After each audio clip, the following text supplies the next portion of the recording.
Reading The Scarecrow of Oz by L. Frank Baum.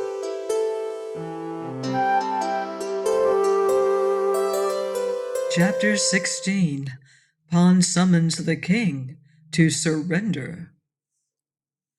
Gloria had drawn near to the group to listen to their talk, and it seemed to interest her in spite of her frigid manner. They knew, of course, that the poor princess could not help being cold and reserved, so they tried not to blame her. "I ought to have come here a little sooner," said the Scarecrow regretfully, "but Glinda sent me as soon as she discovered you were here and were likely to get into trouble. And now that we're all together, except Button-Bright, over whom it is useless to worry, I propose we hold a council of war to decide what is best to be done."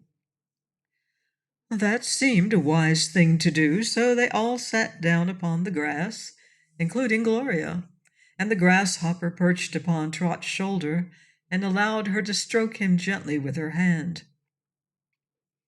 "In the first place," began the Scarecrow, "this King Cruel is an usurper and has no right to rule this kingdom of Jinxland." "That is true," said Pon eagerly. "My father was king before him, and I—" "You are a gardener's boy," interrupted the Scarecrow. "Your father had no right to rule either, for the rightful king of this land was the father of Princess Gloria, and only she is entitled to sit upon the throne of Jinxland." "Good!" exclaimed Trot. "But what'll we do with King Cruel? I suppose he won't give up the throne, unless he has to." "No, of course not," said the Scarecrow. "Therefore it will be our duty to make him give up the throne." "How?" asked Trot. "Oh, give me some time to think," was the reply. "That's what my brains are for. I don't know whether you people ever think or not, but my brains are the best the Wizard of Oz ever turned out, and if I give them plenty of time to work, the result usually surprises me." "Take your time, then," suggested Trot. "There's no hurry." "Thank you," said the straw man, and sat perfectly still for half an hour. During this interval, the grasshopper whispered in Trot's ear, to which he was very close, and Trot whispered back to the grasshopper sitting upon her shoulder. Pon cast loving glances at Gloria, who paid not the slightest heed to them. Finally, the Scarecrow laughed aloud. "Brains working?" inquired Trot. "Yes, they seem in fine order today. We will conquer King Cruel and put Gloria upon his throne as Queen of Jinxland." "Fine!" cried the little girl, clapping her hands together gleefully. "But how?" "I'll leave the how to me," said the Scarecrow proudly. "As a conqueror, I'm a wonder. We will first of all write a message to send to King Cruel, asking him to surrender. If he refuses, then we will make him surrender." "Why ask him when we know he'll refuse?" inquired Pon. "Why, we must be polite, whatever we do," explained the Scarecrow. "It would be very rude to conquer a king without proper notice." They found it difficult to write a message without paper, pen, and ink, none of which was at hand. So it was decided to send Pon as a messenger, with instructions to ask the king politely but firmly to surrender. Pon was not anxious to be the messenger. Indeed, he hinted that it might prove a dangerous mission. But the Scarecrow was now the acknowledged head of the army of conquest, and he would listen to no refusal. So off Pon started for the king's castle, and the others accompanied him as far as his hut, where they had decided to await the gardener's boy's return. I think it was because Pon had known the Scarecrow such a short time that he lacked confidence in the straw man's wisdom. It was easy to say, "We will conquer King Cruel," But when Pawn drew near to the great castle, he began to doubt the ability of a straw-stuffed man, a girl, a grasshopper, and a frozen-hearted princess to do it.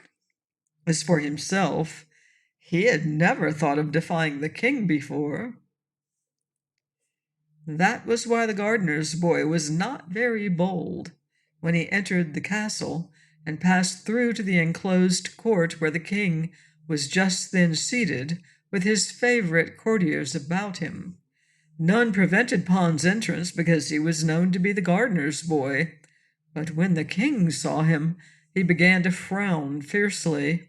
He considered Pawn to be to blame for all his trouble with Princess Gloria, who, since her heart had been frozen, had escaped to some unknown place, instead of returning to the castle to wed Googly Goo as she had been expected to do.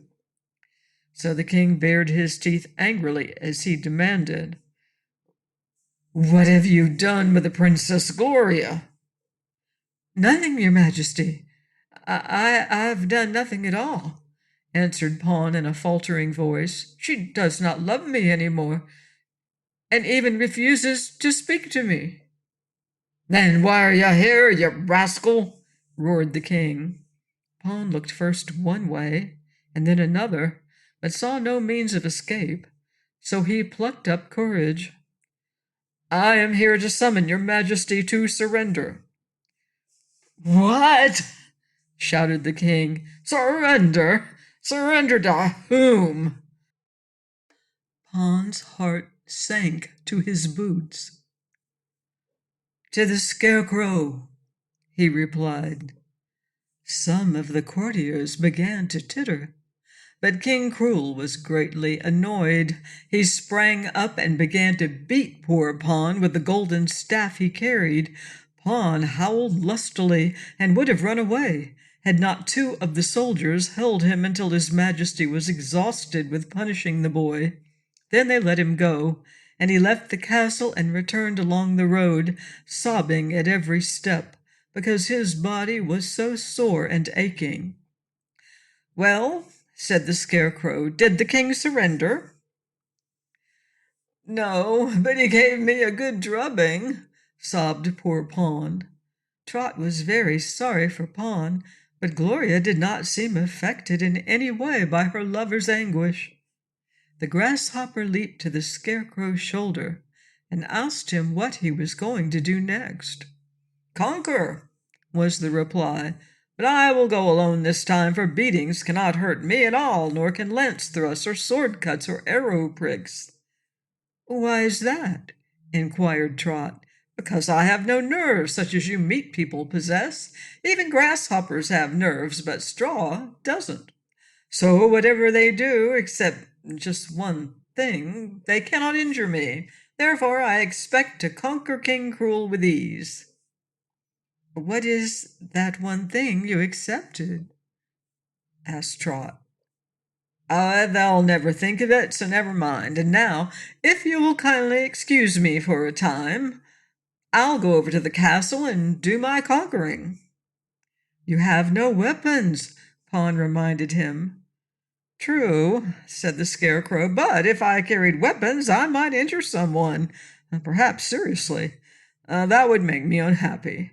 I'll just borrow that riding whip which I see in the corner of your hut, if you don't mind. It isn't exactly proper to walk with a riding whip, but I trust you will excuse the inconsistency." Pawn handed him the whip, and the Scarecrow bowed to all the party and left the hut, proceeding leisurely along the way to the king's castle. Please join me next time and find out what happens next in The Scarecrow of Oz by L. Frank Baum. Goodbye for now. See you in Oz.